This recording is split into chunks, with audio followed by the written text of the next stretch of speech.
کوئی بزرگ تھے، ان سے ان کے چاہنے والوں نے سوال کیا کہ فلاں عابد، اس کے بارے میں لوگ کوئی اچھی بات نہیں کرتے، طعنہ زنی کرتے ہیں، ان پہ بات کرتے ہیں، آپ ان کے بارے میں کیا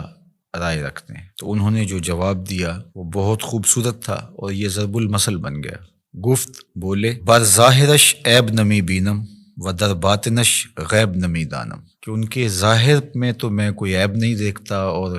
جو ان کا باطن ہے اس کو میں اس لیے نہیں جانتا کہ میں کوئی غیب دان نہیں ہوں کہ میں یہ دعویٰ کروں کہ میں ان کے اندر کو دیکھتا ہوں۔ فرماتے ہیں کہ جس شخص نے پارساؤں والا لباس پہنا ہو تو اس کو تو پارسا ہی سمجھ، چونکہ ظاہر کے مطابق تمہیں گمان رکھنے کا حکم دیا گیا ہے۔ تجھے کھودنے کی، کریدنے کی اور اس کے معاملات میں گہرا غور و تفحص کرنے کی ضرورت نہیں ہے، اس لیے کہ جو محتسب ہوتا ہے اس کو گھر کی تلاشی نہیں لینی ہوتی، وہ تو جو چیز سامنے آتی ہے اس کے مطابق ہی اس کا احتساب کرتا ہے۔ تو اگر یہ ہمارے رویے اور ہمارا طرز زندگی اور ہمارا انداز معاشرت اس طرز پر آ جائے جو ہمارے بزرگوں کا طریق تھا کہ لوگوں کا جو ظاہر ہے اس کے مطابق ہی ہم ان پر کوئی حکم لگائیں، اور ہمیں لوگوں کے اندر اتر کے اور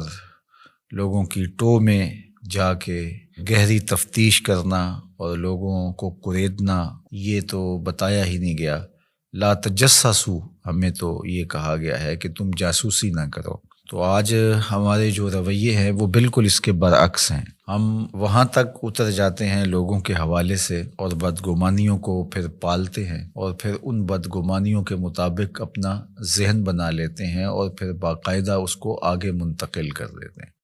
تو بعض اوقات ہمارے غلط اندازے کی وجہ سے کسی شخص کی تصویر معاشرے میں ایسی چلی جاتی ہے جو کہ اس کی حقیقی تصویر نہیں ہوتی۔ اگر وہ برا ہے بھی، اس کی عادات میں اور اس کے رویوں میں، اس کے طرز زندگی میں وہ چیز ہمیں دکھائی نہیں دے رہی،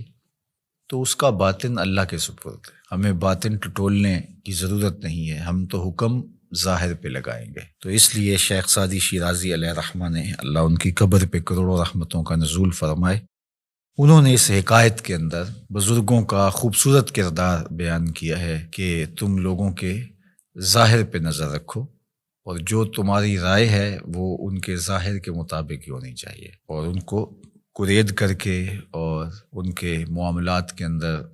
بہت آگے جا کر کے ان کو تلاش کرنے کی کوشش نہ کرو۔ ہمارے صوفیہ نے ایک بڑی خوبصورت بات کی ہے، وہ فرماتے ہیں کہ اگر تمہیں عیب دیکھنے کا شوق آ جائے تو اپنے اندر اتر کے دیکھ لو،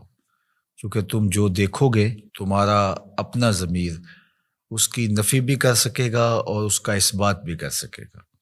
اور اگر تمہیں خوبی دیکھنے کا شوق ہے تو وہ دوسروں کے اندر دیکھو، دوسروں کے اندر خوبیاں دیکھو گے تو ان کے بارے میں تمہارا گمان اچھا ہوگا جس سے تم اجر پاؤ گے۔ اپنی خوبیاں دیکھنے لگو گے تو تکبر پیدا ہوگا، ریا پیدا ہوگی، اوروں کی خوبیوں سے ان کے بارے میں حسن ظن پیدا ہوگا جو نیکی ہے۔ تو جب خوبیاں دیکھنا چاہو تو پھر اوروں کی خوبیاں دیکھنے کی کوشش کرو، اور جب عیب ڈھونڈنے کا شوق آ جائے، تمہارے مزاج میں ہے کہ ہم نے کوئی عیب ہی تلاش کرنے ہیں، تو پھر اپنے اندر اتر کے اپنی کوتاہیوں کو، اپنے عیوب کو اور اپنے اندر چھپی ہوئی خباثتوں کو تلاش کرو۔ جب ہم اپنے اوپر غور و تفحص کرنے لگ جائیں گے تو بہت ساری ایسی چیزیں ملیں گی کہ عمومی طور پہ ہماری نظر ان عیوب کی طرف نہیں بھی جاتی ہے، لیکن جب غور و فکر کرنے لگ جائیں گے تو بہت ساری چیزیں کھل کے سامنے آ جائیں گی۔ اللہ تعالیٰ جل شانہ ہمیں توفیقات نصیب فرمائے، ہم خیر کی راہوں پہ رہیں۔